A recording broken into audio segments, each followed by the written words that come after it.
We've got some important updates on the ongoing efforts to remove suppressors and short-barreled rifles from the National Firearms Act. This involves two key legislative initiatives, the Hearing Protection Act and the SHORT Act, and recent developments surrounding their inclusion in what's being referred to as the Big Bill or H.R. 1.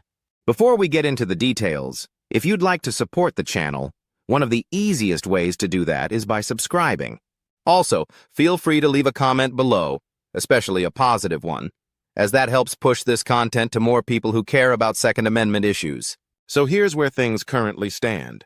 Over the weekend, I was in Ohio, and news broke that the Senate parliamentarian, an unelected official responsible for interpreting Senate rules, made a significant decision. She ruled against the inclusion of the SHORT Act and the Hearing Protection Act in the reconciliation process, effectively removing them from the H.R. 1 package. That decision sparked a lot of conversation among people deeply involved in Second Amendment advocacy. I personally spoke with several individuals and organizations about what led to this outcome. From what we've gathered, the parliamentarians seemed open to reducing the tax on any other weapons, AOWs, to zero, but not supportive of fully removing suppressors or short-barreled rifles from the NFA registry. Her reasoning was tied to what's known as the Byrd Rule, which governs what can and cannot be included in budget-related legislation. This inconsistency raised serious questions. For example, she didn't recognize the current restrictions on SBRs and suppressors as taxes, which many found puzzling, especially since reducing the AOW tax was acceptable. It's also long been understood that the biggest challenge to these reforms would be the registry removal, which she ultimately blocked. That said, the fight isn't over. Over the weekend, new amendments were submitted to the parliamentarian for consideration. These amendments proposed reducing the tax on SBRs and suppressors to $0, similar to the AOW provision, but still retaining the NFA registry. This version essentially reflects the compromise language that previously made it through House committees. Now, that's not the ideal version for many of us. Personally, I believe in the full repeal of these restrictions, not just tax reductions. But the revised version is what was sent back for consideration.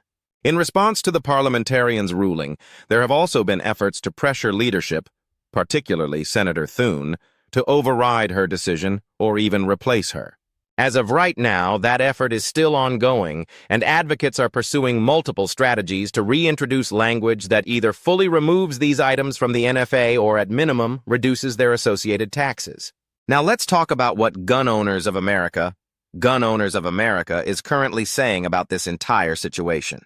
According to their latest update, Gun Owners of America is fully engaged in a two-front battle to restore our Second Amendment rights as part of the broader effort surrounding the so-called Big Beautiful Bill. While the Senate is moving forward with revised language that sets the NFA tax to $0, Gun Owners of America is still working to achieve full repeal of the NFA excise taxes on silencers and short-barreled firearms, as well as to eliminate the federal gun registry altogether. However, Gun Owners of America also made it clear that there's a lot of misinformation and poor strategy circulating right now. Misunderstandings they believe need to be corrected. Again, this is coming directly from Gun Owners of America's point of view. Over the weekend, I had personal conversations with many of the individuals and organizations involved. I spent time in Ohio with Eric Pratt and several others at Gun Owners of America, and I saw firsthand how hard they've been working behind the scenes. They've been heavily involved throughout the weekend, doing everything they can to move this forward. Gun Owners of America has outlined their strategy clearly. First and foremost, they are challenging the ruling made by the Senate parliamentarian. According to Gun Owners of America, the parliamentarian should be removed from her position. If Senate Minority Whip John Thune won't take that step, Gun Owners of America argues that her advisory opinion should simply be ignored. They believe that either the Senate President, J.D. Vance, or the President pro tempore, Chuck Grassley, has the authority to overrule her. Gun Owners of America is actively pressing for both of these outcomes.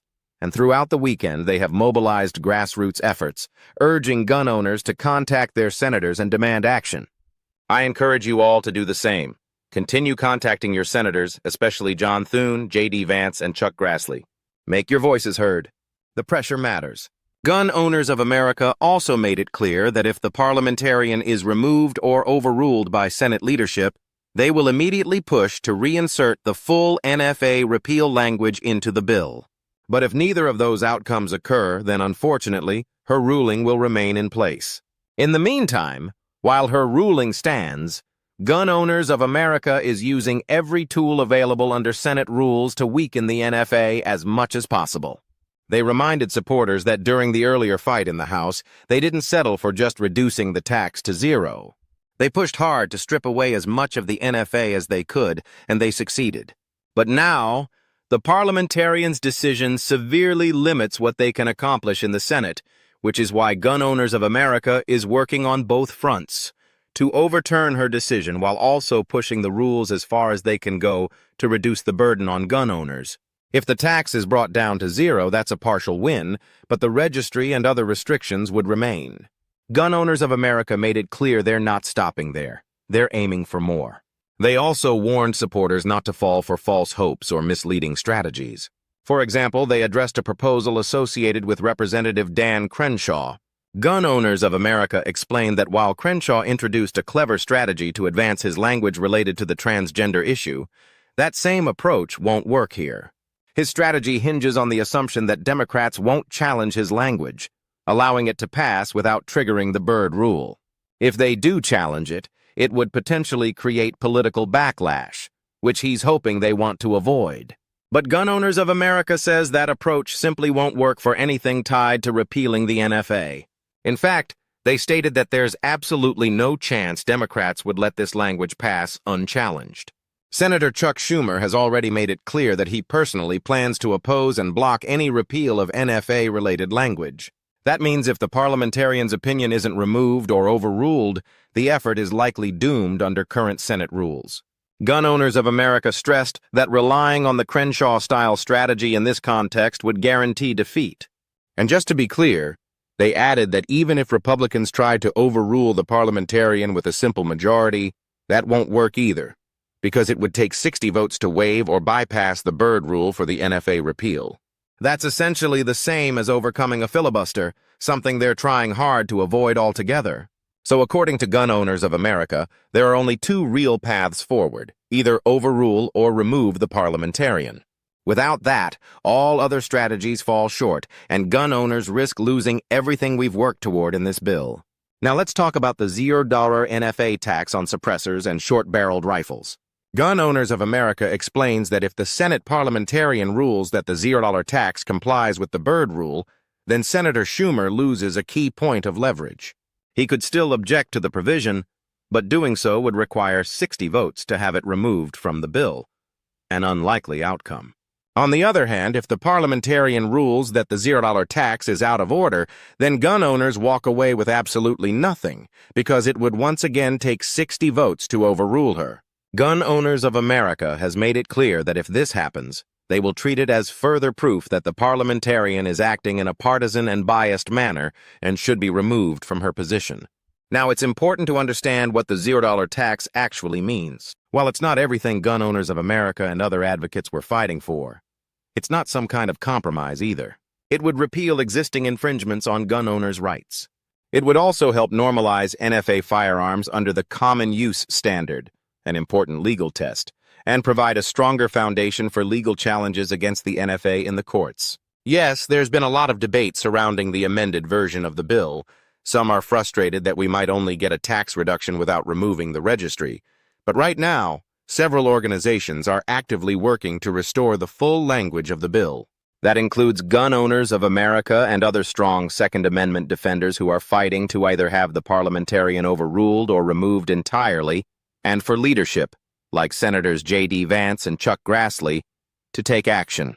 In fact, the pushback against the parliamentarian's decision has now reached the highest levels.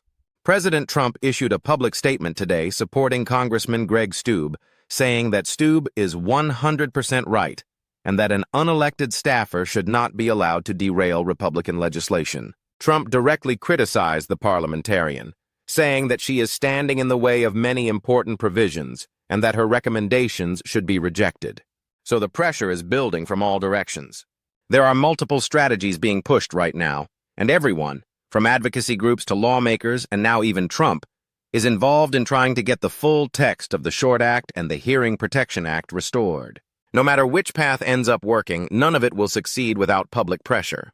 That means gun owners and supporters of the Second Amendment must continue contacting their senators. Keep calling their offices, emailing, and posting on social media. Focus especially on Senator Thune, Senator Grassley, Senator Vance, and even Trump, because all of them play a role in making this happen. At the end of the day, it's your voices that make the difference. The situation is evolving quickly. Things could change even after this video is posted, so I'll continue to keep you updated as we learn more. Thank you for watching.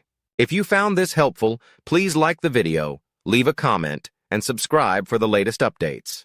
Your support helps keep this information out there and the pressure on our elected officials.